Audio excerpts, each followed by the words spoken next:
Ladies and gentlemen, welcome back to another episode of The Intelligent Moron with Alex Silva.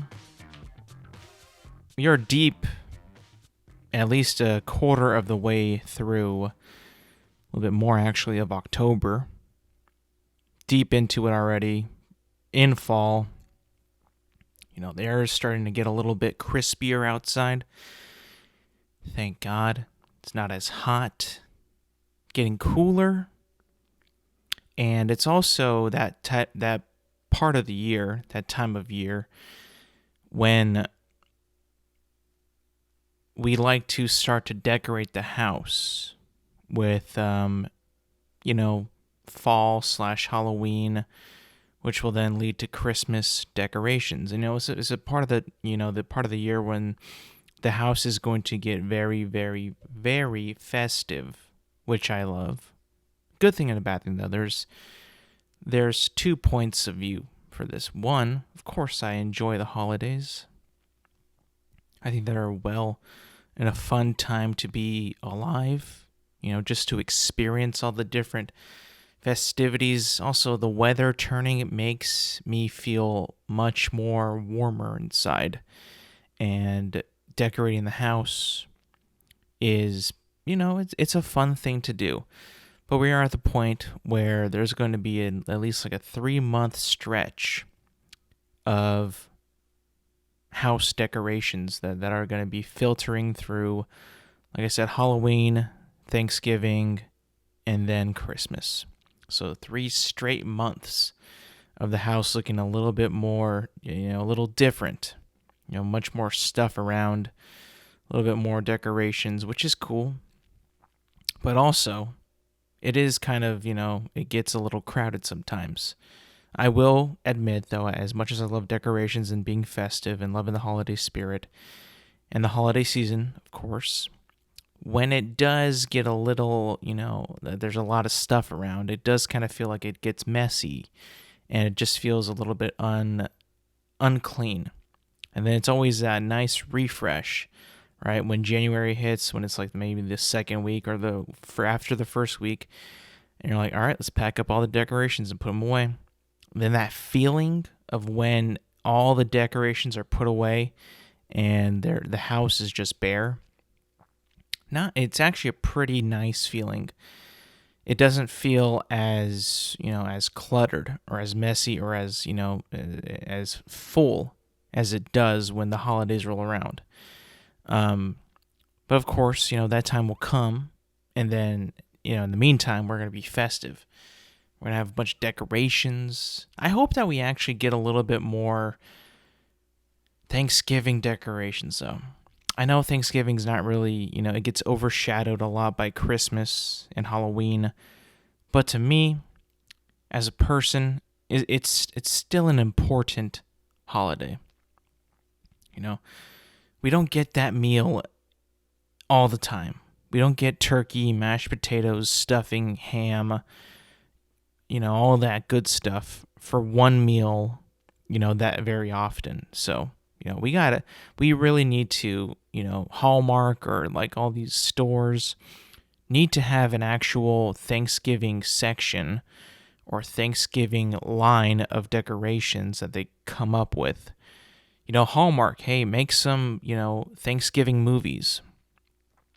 Do that, please, because I'm tired of, certain people out there that like to skip over Thanksgiving and go straight to Christmas. I understand it's the best time of the year, but we got to give Thanksgiving a little bit more appreciation than we already do. It's important. But back to Halloween, though. One of the things that you really gets, you start to see the turn of the tide is when movie channels or just TV channels in general, they begin to start showing some spooky movies on their, on the TV. Whether it be a good spooky movie, an okay one, or an actually really, really, really spooky one that people love. and it's that time. They're gonna just put out some scary movies. Which me being the person that I am, I'm not a gigantic fan of scary movies at all. In fact, I don't watch them. You know why? Because I actually do get scared of scary movies. Yes, you heard it here, folks. The movie that was made to scare audiences. While you might not be scared at all, you might think it's cool to watch scary movies. You might think it's a fun thing to do, and you're like, oh, I love getting scared. It's my favorite thing in the world. Or I enjoy watching horror movies and getting scared. Well, my friends, I might be the only person in the world, or it seems like I am the only person, at least in my family and the people that I know, that actually get scared by these scary movies, and it's very well true. It's actually documented. The last scary movie that really had an impact on me, and I've told this story before, I believe, and I've told people that I know, and they all laugh at me. They all laugh at me as soon as I say it, as soon as I open my mouth. They ask me, what movie scared you that bad? It was Signs. The M. Night Shyamalan film about aliens. The crop circles and the crop signs and all that stuff. Spoiler alert, the aliens die by water at the end. Joaquin Phoenix, Mel Gibson, those guys. Yeah, that movie scared the crap out of me. I was very young when I saw it. I wasn't at the, I don't even think I was 13 when I saw it. I think it came out in 2004, maybe 2003, so I was like maybe 10 or 11, so I wasn't even of age to see the film. It says PG-13, and I was like, yo, I'll watch it. I've seen, Spider-Man, that was PG-13, I'll see this. And I saw it, and my God, Jesus Christ. I can still remember to this day how freaked out that I was about aliens, about an invasion, and how they looked. You ever watch Signs, and you get to the part, here's a spoiler, when when they're trying to figure out the aliens, and Mel Gibson's character is saying he's seeing these crop circles. He's like, how can they do this without making any noise? It's impossible. And then he's talking to his kid at night, talking about his wife, how he lost in a car accident. And then he's talking, and he looks out at the window that has a clear shot of the roof, second story roof. And on that roof, you see a black silhouette of a being that looks possibly human, but also, we're not really sure what it could be. They never really mention alien at that point yet. It's only after, when they really start to mention extraterrestrials that could be messing with these people in these crop fields and in these remote areas. And then, the movie progresses, and then they get these signals from a baby monitor and all that stuff.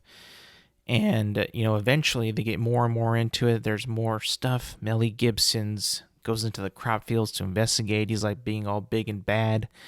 And he's like, I'm going to go see what's up. And, even at this part in the film, I'm like, I'm actually afraid for Mel Gibson's at this point. Mel Gibson is being the dad, right? He's being the protector, the watcher of his family. He's got to watch after his two kids and even his little brother. At this point, he's playing the big brother role. I got to step up. I got to go see what's out there because the dogs don't like it, and I don't like it too. I don't like how nobody else knows what this is or is taking me seriously. So that is also giving very, very scary vibes. People, when the cop is like, I don't know what this is. I don't know what it can be. We don't know. We think that you're, imagining things. She was even saying, you think that Olympians are on your roof and are jumping and doing all this stuff? Making him look like an idiot, essentially gaslighting, Mel Gibson's character in this movie. So that's inducing fear as well. That all this build-up and all this, no one really believes him. This is kind of spooky. We can't really make it out because we don't have any clear-cut evidence. And then at this point, Mel Gibson goes out at night because he's going to go confront whoever is harassing his family, which at this point he probably thinks is people. He again, at this point, he's seen a silhouette. He's seen, and he's chased off aliens from his roof, What do you think? He doesn't know that they're aliens, but he thinks that there's something off of his roof. So he goes to investigate in these cornfields. And this whole thing is just absolutely terrifying to me as a kid. Like, I don't even know I'm watching it, but I'm intrigued. You know, the movie, I'll say this, as it was scary to watch, the way it pulls you in, the way it brings you in is very interesting. It intrigues you, it piques your interest. You're like, what is this? What is going on? You know, you're like in the trenches with Mel Gibson in this movie. You want to know what the hell is going on. You really, really do. And I'm with him all along. I'm with him on this ride.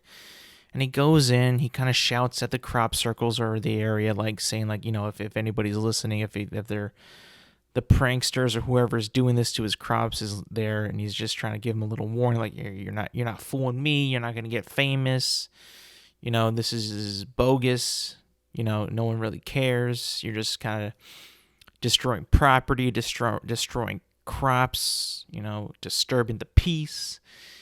And he makes his trot back, and he's, you know, kind of, you know, going a little slower than I would like him. He's kind of getting a little nervous. He hears this little clicking sound, and then he drops the flashlight that he's, you know, carrying. And the light goes out. You know, classic cliche, picks it up, kind of slams it with his hand, points it at the crops, and he sees an alien foot or an alien leg. And, like, you immediately know, as, you know, anybody can be watching that, a kid, an adult, somebody who, like, is interested in aliens, somebody who does not have any interest at all. You know, when you see that, like, oh shit, like, this actually looks real. This is freaky. This is scary. This is eerie and disturbing. You know, that whatever that was, I'm not calling it an alien yet, but that was not a human being. That was a green, slimy, thin leg. Like it belonged to a very tall humanoid. At that point, I'm losing my mind. I'm freaking out, and I'm like, oh my god, this is insane. You know, at this point, I'm like super small, and I'm watching this movie. I'm like, oh my god, is it crazy? And up to this point, the only alien movie that I really saw was Independence Day. But we whooped their ass in that movie, so I was like not really, you know, super scared of aliens. If more fact, I was kind of like, it's fun action.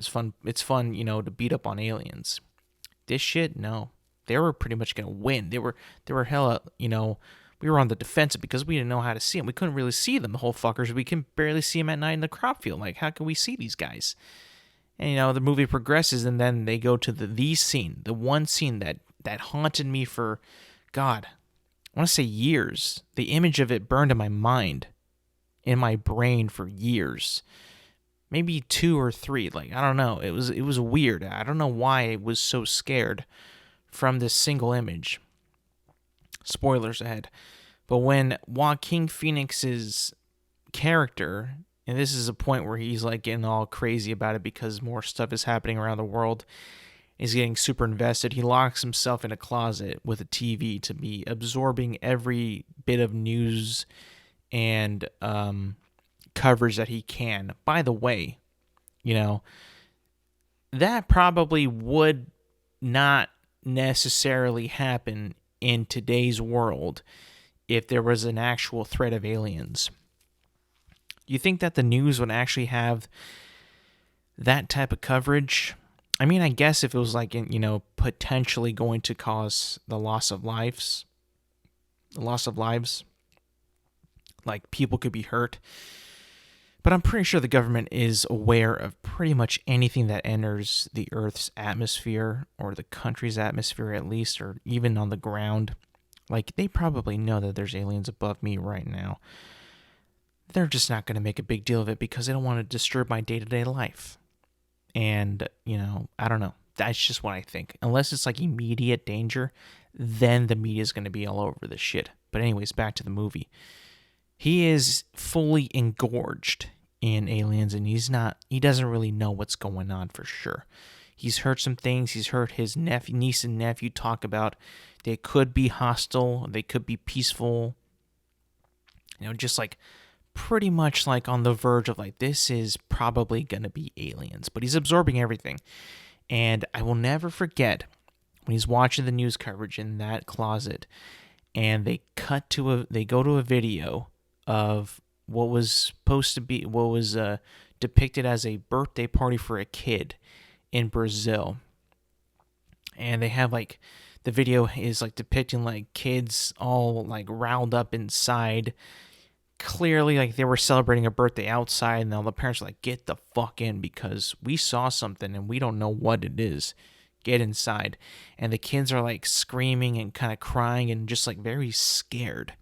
It's M. Night Shyamalan is painting a very disturbing image of like whatever these kids saw spooked the hell out of them and the parents, and even the dogs are barking in the video as well. And then it hits you.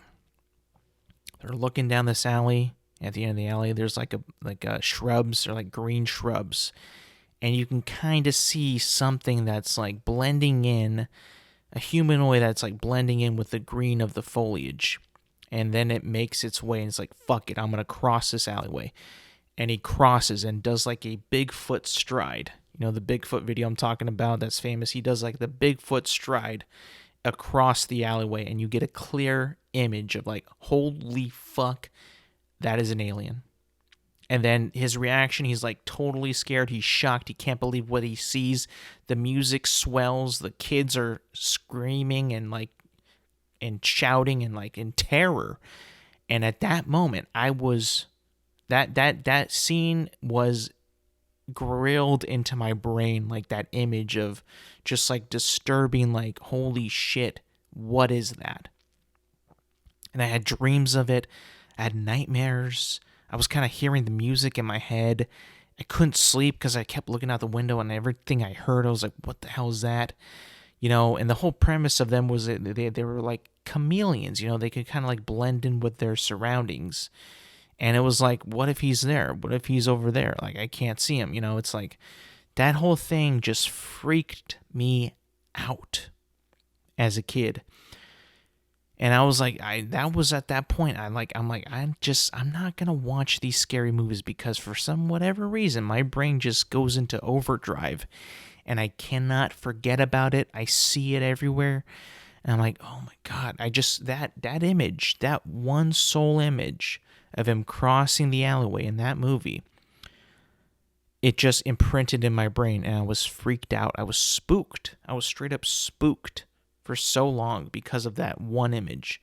And it wasn't even real. Like, it was not real. It was a movie. It was fiction. It was fake. Yet it disturbed the hell out of me. I couldn't believe it.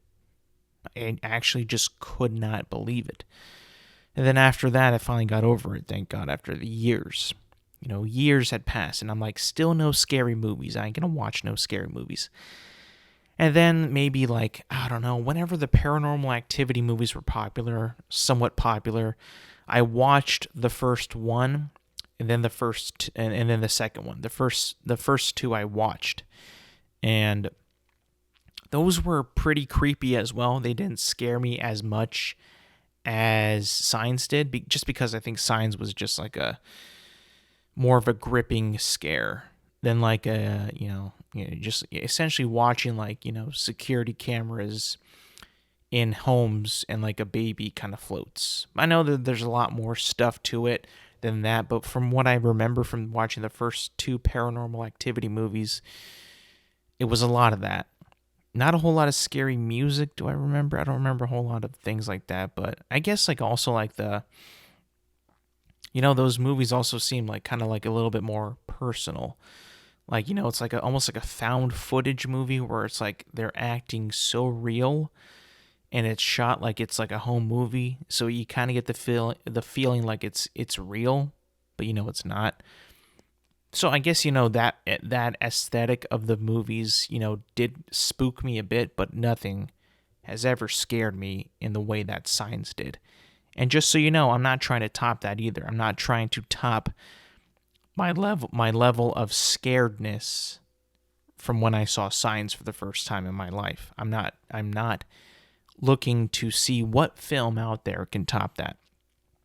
Recently, my brother and my mom went to go see The Exorcist. It was playing in theaters for like one day only. because of, celebrating Halloween spookiness, right? They went to go see that. And I've never seen The Exorcist in my entire life. I've seen like clips.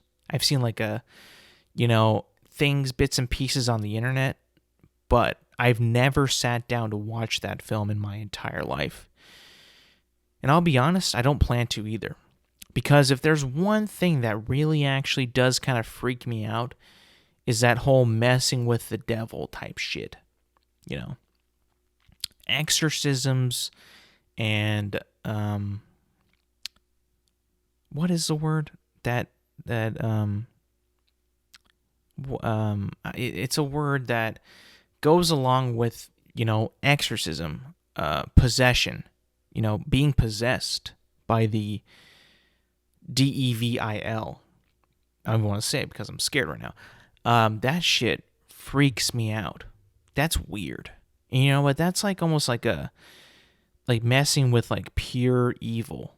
Like that's just like freaky to me. Like that's something like I don't ever like want to like view, it's just like something that I'm like, how could anybody like in their right mind want to be like, I'm going to sit down, have some fun, watch The Exorcist and just have a good old time. Like, I don't know if that's even like that is at all appealing to me. It just makes no sense. Like, I can't see anybody being like, hey, you know what would be fun if we watched The Exorcist right here, right now? I believe it's like based on like an event that was true, like an actual possession or something like that. I think it was based on something. And I'm like, why would you ever watch that? Are you insane? Are you nuts?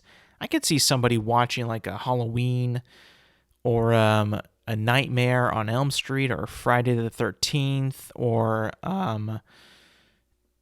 Paranormal Activity or, something that's like classically, spooky. The Texas Chainsaw Massacre, Saw, but The Exorcist, like, really? I'll pass every single time. No, thank you. I don't see how people can like be like, yeah, I'm gonna go watch that. Like, I was actually kind of like surprised, like, because I'm pretty sure my mom and my brother have both seen it, but I'm like, they want to go see this again? Okay, all right, don't get nightmares. That's the one thing is like me being a big old gigantic scaredy cat, a big old wuss puss about these spooky, scary movies. My brain is too strong. My brain will spiral into insanity because of what I saw. I will think too much about what I have seen and think I'm seeing it. And it is not. It's not fun. Do you think that I enjoy having this type of brain? My brain, where I overthink things way too much. Now, not really necessarily simple tasks or like work things, but like big picture questions. I overthink all the time.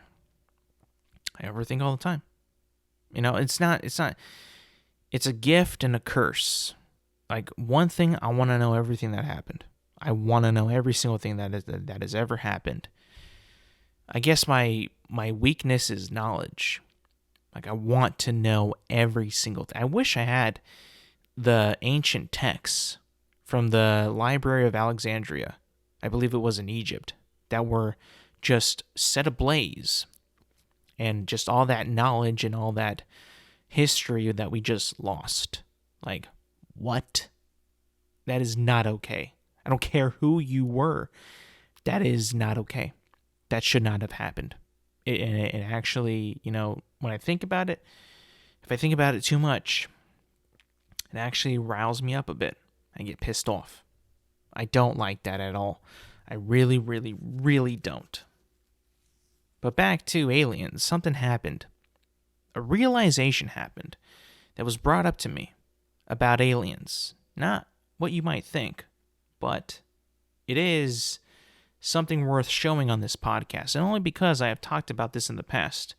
So, there is proof out there of what I am about to say that has the bosses at Disney have been, I guess, listening to me and cracking some original ideas. Original ideas that, by the way, are not original, by the way. They've been seeded. They've been seeding and sifting for ideas, and I'm pretty sure that Disney has sifted on your boy for an idea for a feature film that will come out in the future. I believe next year. If you don't know what I'm talking about, I'll break it down for you right now. Disney is making a new animated feature film called Elio. E-L-I-O. How am I aware of this?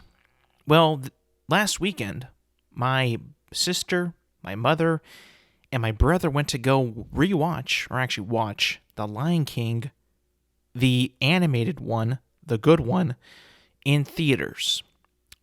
Because it was being re-released into theaters. I mean, that is a classic film. Probably my favorite Disney film of all time. It certainly is hard to beat. There is not much that can top that film. It is pretty much perfect. It is still like the only movie that every viewing has me in absolute tears and triumph in one film.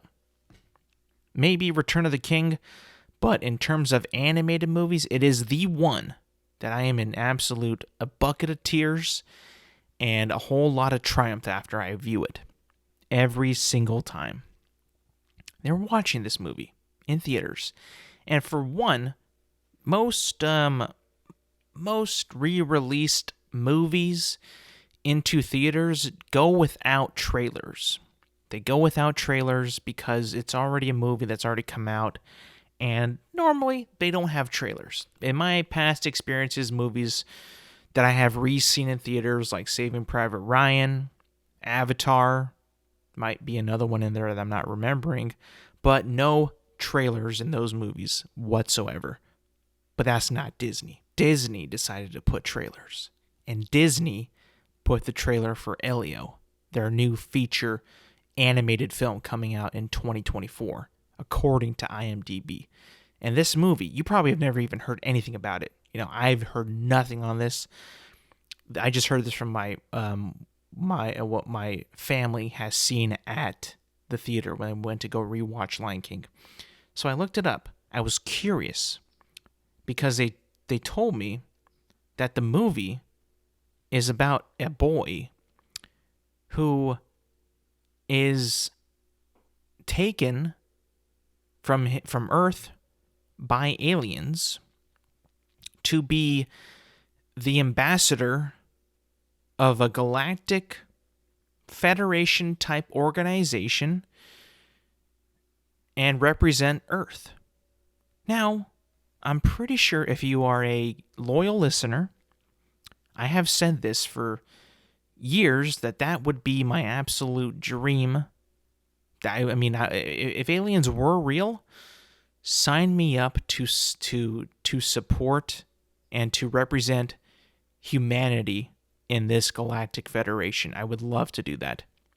You want to know the official synopsis on Elio according to IMDb? I'll read it for you right now. Elio struggles to fit in until he is transported by aliens and becomes the chosen one to be Earth's galactic ambassador, while his mother Olga works on the top secret project to decode alien messages. So the ending is their own take. But the first part of that synopsis, ladies and gentlemen, I have been saying this for years. Now, credit where credit is due, Disney. I don't think I did trademark that. I'm pretty sure I did not trademark that. You're lucky. But I'm pretty sure I have said this and made it public via the Intelligent Moron with Alex Silva podcast every Thursday mornings. I have said this. and I have made it public out there that is what I would love for me to happen. And now I know I didn't specify that it would be an idea that I would be writing a film about this, or a TV show, or book, or whatever. I did not say that it would be a film or any of that. I did not say that. But I think it's safe to say that this is not really a fresh idea, Disney. And I don't think that they went to much trouble to be like, hey, this idiot has an idea, we'll just use it. And then we'll sprinkle a little bit, we'll put in a mom, we'll name her Olga, and we'll give her like a little side plot. We'll put that in the synopsis. That way this guy, if he sees it, he's like, well, it wasn't a total ripoff. But essentially, Disney, that is what I was thinking. I would love to be a representative of Earth in this galactic federation that I don't know, probably doesn't even exist. But if it did, I would. But for them to take an idea from me and make it into a feature animated Disney Pixar film, for one, it being about aliens, it's a little, wouldn't you say it's a little conspiratorial to make a movie about this, even, giving the hindsight, giving the how aliens and extraterrestrials and all this conversation has been going for the past, 3 or 4 years. And you're going to make a movie about this, a little kid movie, a Disney Pixar feature off of what I said on my podcast. And I'm pretty sure I've said this on here multiple times. This one or the Out of the Ordinary Friends. One of those two podcasts, I did say that. Now, again, I'm not going to, at this moment, take any action towards Disney. I don't believe that I did say trademark. And if I did, if you're a lawyer, hit me up. But not the freshest idea, Disney. Definitely something that I've thought of. Definitely something that I think that, and it's only me too. I'm pretty sure I am the only one who's ever thought, I would love to be the ambassador for Earth. I don't think anybody out in the world is that insane to think that, People would probably be like, yeah, aliens exist, but I don't think that they would be like, there's a federation, which I've heard that is not actually my original. But I did say that I would love to represent Earth because I do believe that I am the best that humanity has to offer. I fully believe that. That is my own thing. That is my own narrative. That is my own story. That is my own thought. I do believe that they did steal that from me. Possibly. I don't know. Maybe not official. But I was actually kind of taken aback at that. I was like, okay, so they're just going to scramble for idiots' ideas to make a movie. Very cool, right? I haven't seen the trailer. I haven't seen it anywhere. I don't even know if there's a trailer to be viewed. Maybe it was just a Disney, a Lion King movie. Well, actually, no. Okay, you can't watch the trailer. Okay, whatever. But again, like, not original, not an original idea. I do feel like I was a bit. I don't think that I was, as a person who actually has put in thought on what they would say to aliens, how they would react to aliens. I'm surprised it wasn't even brought on as a consulting producer or a consulting writer of like, what would somebody who is taken by aliens to be the chosen one for the ambassador of Earth in a galactic federation type of agency, someone who's thought of this for too long, too many times, can't count them. Not even one idea was, one question was asked my way about what I would do or what I would think. Interesting. Yeah, so that was actually, I couldn't believe it. I truly could not believe that my idea, my thought, my views was actually being taken to now create a feature film for Disney and Pixar. I don't know what to say. All I know is, like, I mean, I actually can't believe that it's actually going to be a movie out there based on my idea. Which, again, you know, not totally my idea. The theory of a federation has been thrown out there a few times. But, you know, someone being crazy enough to be the chosen ambassador for Earth, now that, I'm pretty sure, was an original from me. Unless it was probed in my mind somewhere else from something else. I don't think that it was, though. If I'm thinking correctly, it was all me.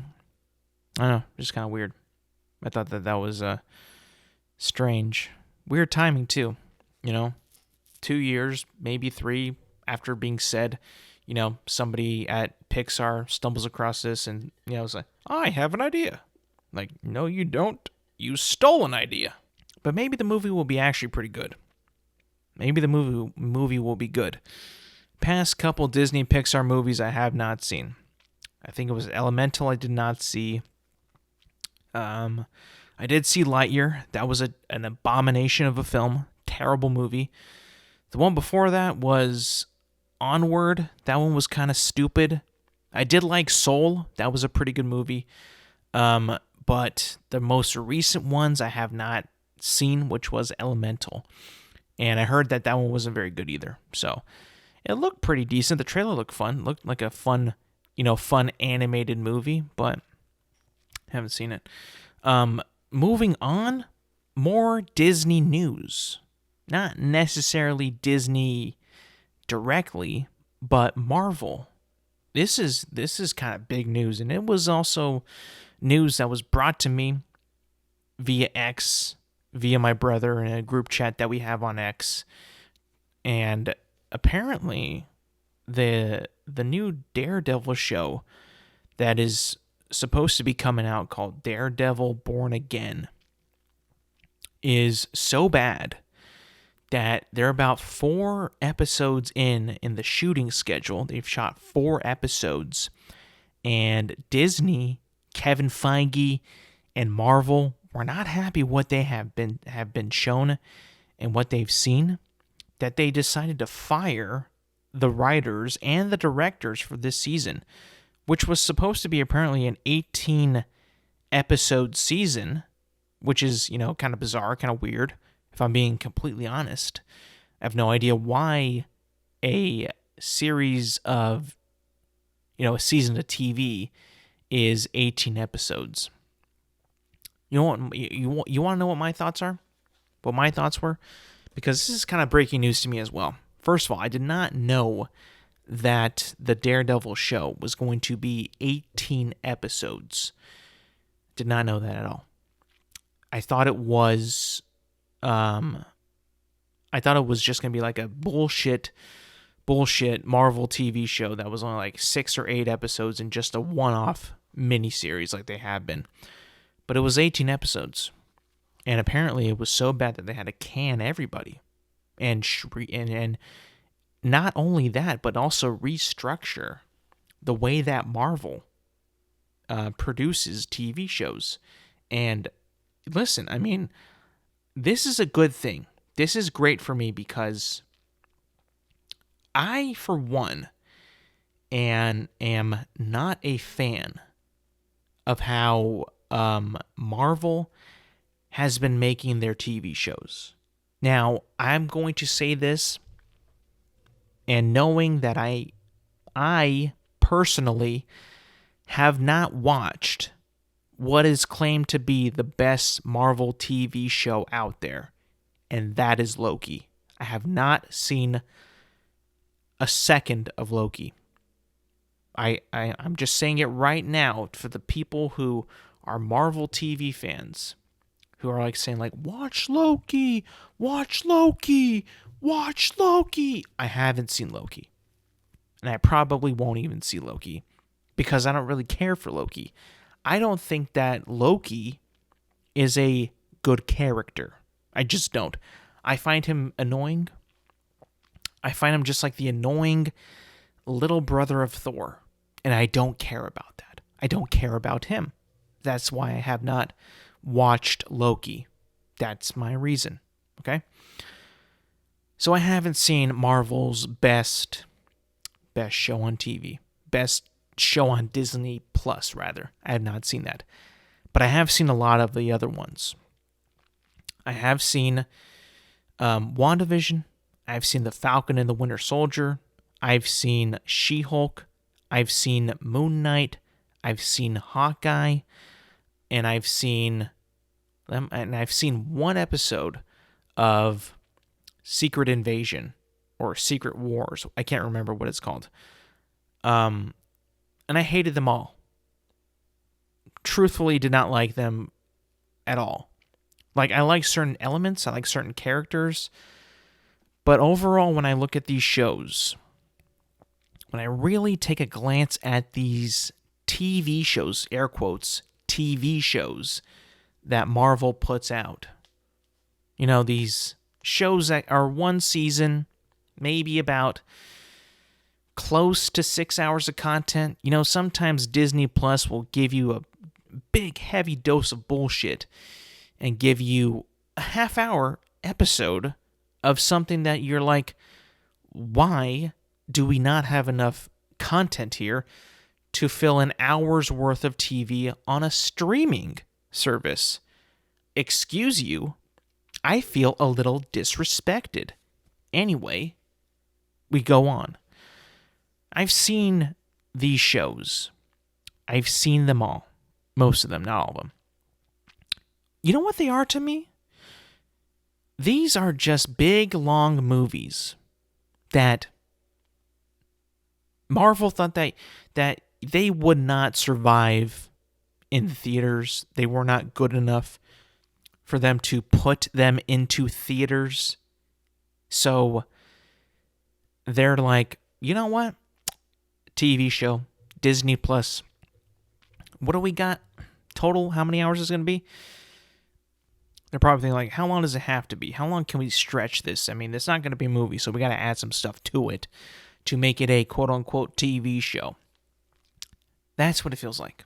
It feels like all these 6-part to 8-part TV shows that come out from Marvel on Disney Plus that really have no escapism, I'll be honest, at all. I do not want to watch a show that is about global conflicts that look like it's real life when it's supposed to be about superheroes. Does that make sense? Like, I feel like I've seen so much Marvel, and I'm tired of viewing SUV chases. I'm tired of gunfights. I am tired of the occasional secret spy espionage type thing. I'm just tired of Marvel, and I feel like that's like their best thing. That's what they always do, is have these, you know, espionage, you know, Secret Service type of stuff now, especially with like you know, their TV shows nowadays, or, you know, somebody being chased. The only ones that did not really do that was like Moon Knight, or I'm blanking. That might have been it. Loki, I think. But like, if you look at what is it? Falcon and Winter Soldier. That's all that is. If you look at WandaVision, parts of that are in there as well. Secret Invasion. I've not seen it. I've seen one episode, maybe half. I can't remember how much of the episode I've seen. But some of that's all fucking spy shit. SUVs, dudes with suits. It's like we don't have any more superheroes really to watch now, because they're all just like secret agents. That's all they are now. I mean, Moon Knight obviously is a superhero, but the way that they wrote that show, I don't see that motherfucker fitting in anyone else's universe, anyone else's world. Like, there's no way that guy is going to be back to play that role ever again. And I'm looking at the way that they constructed it, and how like there's really not much of a way for these characters to even fit or coexist with each other. Like, I just don't see how like Moon Knight will ever be a part of, the Avengers. Or, he's never going to be meet up with Spider-Man. That's for goddamn sure. She-Hulk might be the new Hulk, but she's not going to fucking team up with Doctor Strange. I mean, give me a goddamn break. It just makes no sense. I look at it at a surface and what I've seen, and I'm like, what's the idea with this? Like, what are we doing? You're just like putting out a Marvel property and hoping that we watch it because we worship you like gods. At least I don't, but people do worship you like you're their god. And it's like, what? How? Like, thank God. Actually thank Jesus Christ, JC himself, that someone at Disney was bringing the hammer down on this absolute bullshit, because not only are, apparently they're rewriting the Daredevil show, which is a good thing because I've seen the first season of the original Daredevil on Netflix, and that was a phenomenal TV series. I've not seen season 2 or 3, or however many there are. I've not seen the spin-off series either, like Punisher or the other Marvel TV shows on Netflix, but from what I did see from that first season of Daredevil, like, that was some pretty incredible TV, I will add. Some pretty fucking incredible TV. And that character and the villain, I was like, this is fucking sick. This is awesome. And then hearing that this whole show is going to be rewritten, rebooted, like, wow, you guys must have put out some really hot garbage, for Kevin Feige to be like, this shit's stupid. Not on my watch. You out of here. I'm actually happy that that's actually news, though. Because if they were going to put out some stupid ass shit and ruin a character that I have seen, which, if you've seen Hawkeye and She-Hulk, Daredevil has been completely neutered. Wait, no, not Hawkeye. If you've seen She-Hulk, Daredevil has been neutered. Like, absolutely neutered. He is not Daredevil. He's Disney Daredevil. That's what he is. And it's actually kind of embarrassing to watch. And you think that if you think that's bad, and you haven't seen She-Hulk, and you haven't seen Wilson Fisk in She-Hulk, holy hell. Talk about disrespect. But I'm actually glad that this happened, because with these tidbits, they also mentioned that Marvel is trying to, get showrunners to write, pilots and, like, really have a grasp on what's happening in the show. Executives that, know it's gonna, like a showrunner of these shows, because I just kind of feel like that, like, these shows are just a one and done and never come back to anything that ever happened in that show ever again. So it doesn't really feel like any of it matters or any of it is worth watching. And thank God, because that whole shit where it's like a limited limited series, just one season and you're out of here, it's so annoying. It's like they did that with everything too. It's like almost like they just decided to, like, put all their chips in, like, people like Marvel make Marvel. It don't gotta be good. It don't gotta have a plot. It don't gotta be worth watching. Just put out Marvel and they will watch. Well, you know what? We did watch. You know what we saw? We saw shit. We noticed shit. We have brains. We can cipher through shit. And what you fed me, Disney, was shit. I mean, it was. I just have to come out and say it. Their films, too. Don't get me wrong. They don't get a pass on their films either. The last a Marvel movie that I saw, I'm trying to think. What was? They are so forgettable now that I have forgotten the last Marvel movie that I actually watched in theaters. You know what? I'm going to have to give this a Google. Like, I do not know the latest Marvel movie. I don't know what it was. Guardians of the Galaxy Volume 3. Shame on me, because that was a good-ass movie. That was a very, very, very good movie. That was an amazing movie. I love that movie so much. I loved that movie. That was a beautiful movie. I will say, with all the crap that Marvel has produced, what they put out, Guardians of the Galaxy Volume 3 was incredible. I'll say this before, and I'll say it again. The only reason why Guardians of the Galaxy was such a fantastic film is because James Gunn actually gave a damn about what he created and the story that he wrote. He gave a damn, and you felt that through the screen and throughout the script and throughout the entire movie, that he just gave a damn. Gave a damn what he created, and he wasn't just there to make a release date. He gave a shit, and I appreciate that. I've always appreciated James Gunn's filmmaking. From Guardians of the Galaxy to Suicide Squad to hopefully he can do it again with Superman Legacy. I freaking love that about him. He just gives a shit and he cares.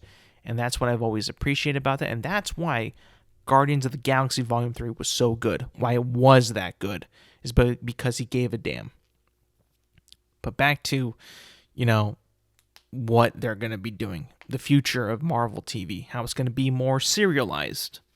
About more actually feeling like TV, that we're actually going on a long journey of a long story that can develop, and we have time, hopefully more time in these new age Marvel TV shows to really dig into these characters that they want to give us, that they want to show us, which I'll admit at the moment is pretty light. They don't have a lot of characters at the moment at their disposal that I think that they have plans for to getting into. They've already burned She-Hulk. They've already burned Captain America and the Winter Soldier. That's Captain America. Captain America is going to get a new movie now. They're not going to have a new season of Winter Soldier and Captain America. She-Hulk, they've already used. I mean, they might make a new show, a new series, probably. I don't know. Moon Knight, they've already burned him. I don't know where that goes either. Loki is their actually only show that actually got a season 2, which, according to people who've seen Loki, it's so good. I don't know if that's true or not, but apparently they really love it, so I guess they got something going on there.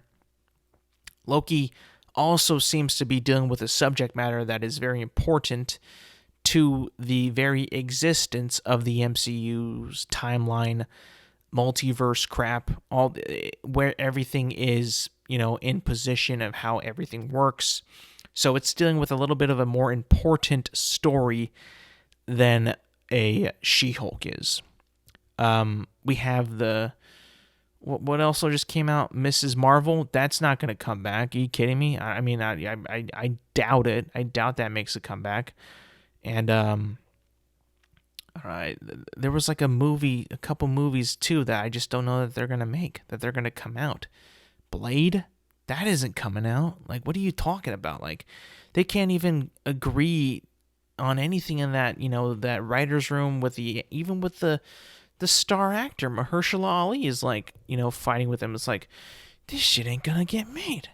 What about the movie or the TV show with Kit Harington? I can't remember his character's name, but like he was supposed to be in a Marvel property as well, a Marvel TV show or a Marvel movie. I can't remember, but I was like, we're gonna get Jon Snow in Marvel. What's he gonna do?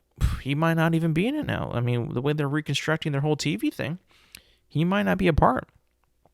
But you know what? This is just, scratching the surface. Like, they need to actually make attempts to make good television, make good TV, make just good TV and movies that are coming out. That's just got to be a thing that's got to happen. That has to happen. In order for you to succeed, you need to hire the right people that will give you the best chance at succeeding. And the way to do that in the creative space is to get the people that care the most about the property, the character, the story that they're trying to tell. The ones that care the most. And sadly, from like what I've been seeing, in terms of Marvel, just this past year, besides James Gunn, no one else really cares. No one else really cares about what they're making. They just think that they're going to make an easy check and an easy, cash out and get out. Well, not so fast, because besides Guardians of the Galaxy, the other movie that came out this past year, Ant-Man and the Wasp: Quantumania, that was supposed to be a good movie that, was, introducing Kang to the people who have only seen the movies. He was supposed to be the next big bad guy for the Avengers to fight, and the movie wasn't very good. The movie was okay, but it should not, it should have been a lot better than what it was, and it shows. It didn't make that much money. In fact, it was a financial disaster. So, hopefully, by us, the audience, sniffing out the bullshit, we can curb the way that Disney makes their movies and TV shows. Because I gotta tell you this, I'm just not gonna buy it anymore. I ain't gonna go see it anymore. Like, that crap that's coming out in a month or so with the Marvels, I ain't seen that crap. Are you kidding me? That doesn't look good at all. That looks like hot garbage. Like Thor: Love and Thunder garbage. Thor: Love and Thunder. Just one of the beginning projects where they just stopped caring. Like, oh, don't even get me started on Thor: Love and Thunder. My God. And that guy, that piece of shit, Taika Waititi, wants to come back again and do another Thor? If I'm Marvel, I'm like, you cannot touch another property of ours, guy. Ain't no way. Ain't no way. They should probably take away his Star Wars movie at Lucasfilm. Absolutely not. You will not touch another one. Because that's what they did with Colin Trevorrow in for a Jurassic World. Who did Jurassic World, but then he put out another movie. It was called The Book of Henry, which was not received very well. And after that, they switched it over to J.J. Abrams because they panicked. But I don't know. Book of Henry wasn't very good. I've heard. I've never seen it, but it was not hurt. I mean, it was not, loved by a lot of people. So I don't know. But that's just how the film industry works. Like, if you're good at something, they'll just give you a fucking job. If you produce a hit, they'll just fucking give you a job. If you don't produce a hit, you're not gonna get shit. But also, just because you can produce a hit one time doesn't mean you can do it again. I mean, Thor Ragnarok was beautiful. It was an amazing Marvel movie. I love that movie. Thor: Love and Thunder disrespected me in so many ways where I'm like, do you care about any of it? And if you don't, why did you get the job for this one? Marvel, you knew what he was cooking up. You knew the whole time what he was doing. And you still let it happen. I get director freedom. I understand that. But at one point, are you like, okay, we need this to happen. If you're not going to play ball, get out. I kind of miss that. I'll be honest. I miss that control over the Marvel Cinematic Universe that Kevin Feige had. I feel like a lot of his control is gone, or it's just like he's just doing too many things at once, and he's confused about what's happening where. He's like confused that, oh, hey, Moon Knight, yeah, he looks cool. Oscar Isaac's gonna play him. It's the performance of a lifetime. He's great in it, by the way. But, oh yeah, how does that tie into the Avengers? Oh, was it supposed to? Yeah, that's the whole point of this shit. You know that, right? Well, I forgot. Sorry. Boss, we got this show we're going to put out. It's got Marvel Studios on it. Marvel Studios is Moon Knight. It doesn't really fit in, but we were wondering if we could put it out. It's got Marvel Studios on it. Put it out. That's kind of what it feels like was happening.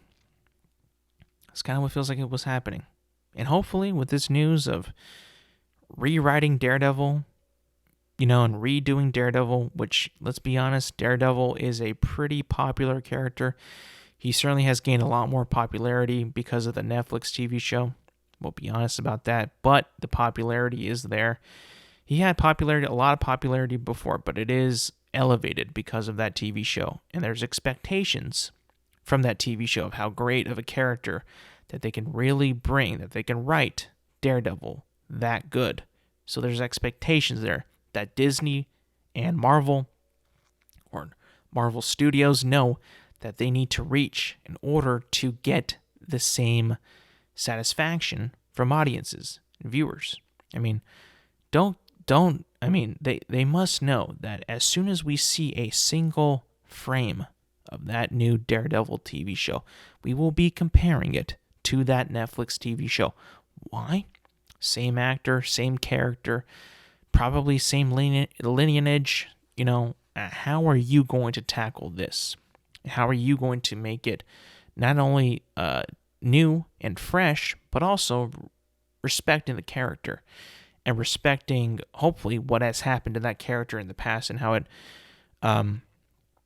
affects him in the future in this new Disney Plus TV show?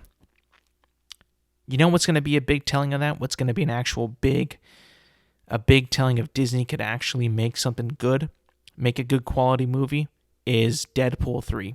If Deadpool 3 can do numbies, if Deadpool 3 can satisfy, entertain, shock the world, and be like, I love Marvel again, like actually put that into our spirits, like, yeah, Marvel Cinematic Universe is back with Deadpool 3, with Deadpool and Wolverine. This is sick. I mean, I would like nothing more than that movie to be awesome. That would be sick if it was sick. That would be amazing. That's what I want. Hopefully, this also builds upon it, and this is some positivity that we'll finally be getting some new, good Marvel TV and films. We can only hope. But we can only hope, though. All right, that's going to be it for me today, people. Thank you for listening. Thank you for watching. Remember, you can find this podcast on Apple Podcasts, Spotify, and YouTube at Intelligent Moron with Alex Silva. New episodes drop every Thursday morning. Make sure to like, subscribe, rate, review, do all that good stuff. And yes, thank you for listening. Thank you for watching. And I will see you guys next week.